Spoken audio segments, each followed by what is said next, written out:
tinulungan tayo ni Sir Mayor. May alam daw siyang psychiatric clinic.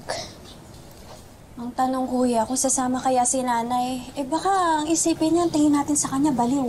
Hindi porket dadalhin natin si nanay sa psychiatrist, nababaliw na siya. Kaya nga mag-ingat tayo sa pag-explain sa kanya. Wala nang ibang way para gumaling si nanay, kundi magpagamot sa psychiatrist. Anong psychiatrist? Nay? Bakit niya magpapacheck? Nay, doon muna po tayo sa loob. Tara na. Bitawan mo ko. Bakit niya ipapagamot, ha? Anong tingin niyo sa akin? Baliw? Nay, hindi po namin iniisip yan. Nag-aalala lang po kami sa inyo. Nag-aalala? Ha, Rambo? Anong tingin mo?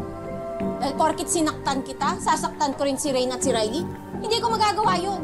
Kasi mga tunay na anak ko sila. Ikaw, huwag mong ini-impluensyahan itong mga to, ha? Nay, hindi naman po kami binibrainwash. Tumigil ka! Kuya. Nay, gusto po namin maging okay ka na. Tumigil ka! Pumasok na kayo doon!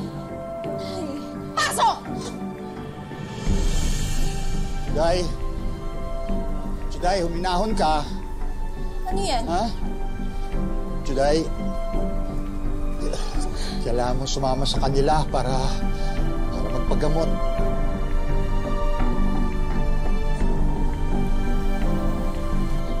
Ma'am, tara po. Hindi ako sasama sa kanila. Hindi! Bitawan mo! Bitawan nyo! Hindi ako sasama sa inyo!